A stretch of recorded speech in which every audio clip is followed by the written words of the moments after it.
ஒழுங்கு சரியில்லாம இந்தியனுக்கு சாவை கிடையாது. இந்த இந்தியாவின் வரலாறு. தனுஷோட 50வது படம் ராயன் இன்னைக்கு ரிலீஸ் ஆயிருக்கு. 26ஆம் தேதி ரிலீஸ் ஆகி ஓடிக்கொண்டிருக்கு. ஆனா இந்த படத்தை பொறுத்த வரைக்கும் மீண்டும் நமக்கு அடிதடி கதைகளும் அப்படி விருப்பப்படக்கூடியவர்களுக்கு இந்த படம் கண்டிப்பாக பிடிக்கும்.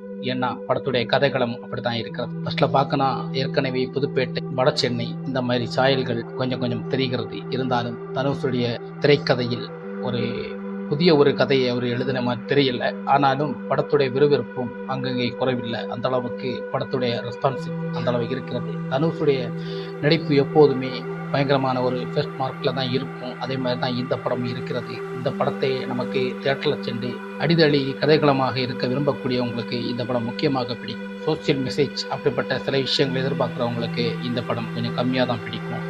அந்த அளவு இருக்கிறது. நமக்கு ஏஆர் ரகுமானை சொல்ல வேண்டாம். அவருடைய இசைகள் நமக்கு தாராளமாக நமக்கு பின்னப்படக்கூடியவர். அவர் தமிழ் திரையுலகத்தில் கொஞ்ச நாளைக்கு பிறகு மீண்டும் கலக்கி இருக்கிறான்னு தான் சொல்லணும். அந்த அளவுக்கு படத்துள்ள கேரக்டர்கள் எல்லாம் நமக்கு கண்ணுக்கு நிற்கக்கூடியது. எஸ்.ஏ. சூர்யா, செல்வராகவன், பிரகாஷ்ராஜ், மற்ற தனுஷுடைய தம்பிகள் 2 பேர் நடிச்சிருக்காங்க. காளிதாஸும் மற்ற ஒருவர் நடிச்சிருக்காங்க. அவங்களுடைய கேரக்டர் கொஞ்சம் குறைவாக கம்மியாக கொடுத்துருக்க மாதிரி தான் தெரியுது.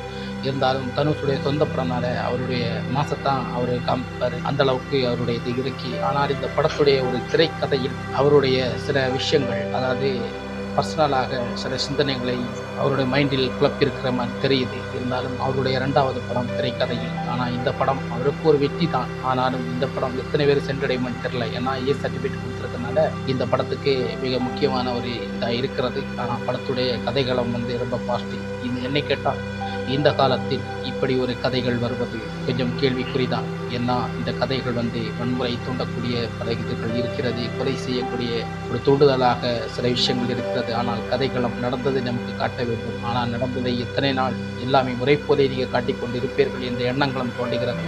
ஆனால் முக்கியமாக கதைக்கு எந்த இது பஞ்சம் இல்லை, போரடிக்கல. படம் விறுவிறுப்பாக செல்கிறது. மாஸ் படமாக இந்த படத்தை எடுத்திருக்கிறார். அந்த அளவுக்கு இது பின்பம் பெற்றிருக்கிறது. கதையோட டெக்னாலஜி படம் பார்க்க முடியும் வரை எஸ்.ஏ. சூர்யாவின் நடிப்பை நமக்கு குறை சொல்ல முடியாது. அந்த அளவுக்கு போட்டி போட்டு தனுஷுடன் நடிச்சிருப்பார். ஆனால் இந்த படத்தில் புதுப்பேட்டை, வட சென்னை கொஞ்சம் சாயல் தெரிகிறதுனால பழைய சாயல் கொஞ்சமாக இருக்கு. அதே போல் செல்வராகவன் இணைந்திருக்கிறதுனால அவருடைய கதைக்களங்களும் கொஞ்சம் போல நமக்கு தெரிகிறது. அப்படிப்பட்ட சில குறைகள் இருக்கிறது. அதை மாற்றி இந்த படத்தை கவனித்தால் அடிதடி வம்புக்கு இந்த மாதிரி விரும்பக்கூடிய அனைத்து ரசிகர்களுக்கும் இந்த படம் மிக எளிதாக பிடிக்கும் என்பதை நான் உறுதியாக சொல்கிறேன். அனைவருக்கும் இந்த வீடியோ பிடிச்சிருந்தா மறக்காம நம்ம சேனலுக்கு சப்ஸ்கிரைப், லைக் மற்றும் ஷேர். அனைவருக்கும் நன்றி, வணக்கம். சட்டம் ஒழுங்கு சரியில்லாம இந்தியனுக்கு சாவை கிடையாது. இந்த